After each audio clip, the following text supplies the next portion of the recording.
ಇನ್ನು ಎಚ್.ಡಿ. ಅವರನ್ನ ಸತೀಶ್ ಭೇಟಿ ಮಾಡಿದ್ದಾರೆ. ಕಾಂಗ್ರೆಸ್ ಪಕ್ಷದೊಳಗೆ ಗುಂಪುಗಾರಿಕೆ ನಡೀತಾ ಇದೆ.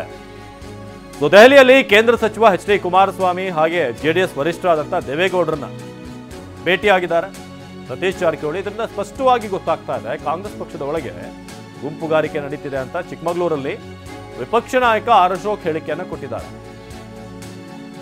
ಹನಿ ಟ್ರ್ಯಾಪ್ ಪ್ರಕರಣ ಕಾಂಗ್ರೆಸ್ನಲ್ಲಿ ಬಿರುಗಾಳಿ ಸೃಷ್ಟಿ ಮಾಡಿದೆ. ಕಾಂಗ್ರೆಸ್ನಲ್ಲಿ ಸ್ಪಷ್ಟವಾಗಿ ಗುಂಪುಗಳಿವೆ. ಅದಕ್ಕೆ ಸತೀಶ್ ಜಾರಕಿಹೊಳಿ ದೇವೇಗೌಡರನ್ನ ಕುಮಾರಸ್ವಾಮಿ ಅವರನ್ನ ಭೇಟಿಯಾಗಿರೋದೇ ಸಾಕ್ಷಿ ಅಂತ ಹೇಳಿದ್ದಾರೆ.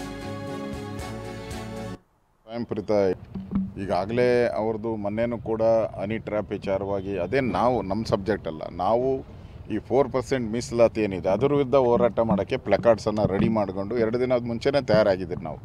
ಏಕಾಏಕಿ ರಾಜಣ್ಣ ಅವರು ನನ್ನ ಮೇಲೆ ಈ ಥರ ಹನಿ ಟ್ರ್ಯಾಪ್ ಆಗಿದೆ ಅಂತ ಸ್ವಯಂಪ್ರೀತ ಹೇಳಿಕೆಯನ್ನು ಮಾಡಿದ್ದರಿಂದ ನಾವು ಅದನ್ನು ಕೂಡ ಹೋರಾಟ ಮಾಡಿದ್ರಿ. ಈಗ ಅದು ಕಾಂಗ್ರೆಸ್ಸಲ್ಲಿ ದೊಡ್ಡ ಬಿರುಗಾಳಿಯನ್ನು ಬೀಸ್ತಾ ಇದೆ. ನನಗಿರೋ ಮಾಹಿತಿ ಪ್ರಕಾರ ಮುಖ್ಯಮಂತ್ರಿನೇ ಇದರ ಸೂತ್ರಧಾರರು ಅಂತ ಅನಿಸುತ್ತೆ. ಸಿದ್ದರಾಮಯ್ಯನವರೇ ಇದರ ಸೂತ್ರಧಾರರು. ಇಲ್ಲಾಂದರೆ ಒಂದು ಮಂತ್ರಿಮಂಡಲದಲ್ಲಿರುವಂಥ ಸದಸ್ಯ ಅವರು ಕಂಪ್ಲೇಂಟ್ ಕೊಡಬೇಕಾದ್ರೆ ಪೊಲೀಸ್ ಸ್ಟೇಷನ್ ಕೊಡಬೇಕಾಯಿತು, ಮುಖ್ಯಮಂತ್ರಿಗಳಿಗೆ ಕೊಡಬೇಕಾಯಿತು. ಅದು ಬಿಟ್ಟು ಸದನದಲ್ಲಿ ಪ್ರಸ್ತಾವ ಮಾಡ್ತಾರೆ ಅಂದರೆ ಇದರಿಂದ ಕಾಂಗ್ರೆಸ್ಸಿನ ಹಲವಾರು ಮುಖಂಡರ ಕೈವಾಡನೂ ಇದೆ. ಈಗ ಅದು ಡೈಲಿ ಮಟ್ಟನೂ ಹತ್ತಿದೆ. ಈಗಾಗಲೇ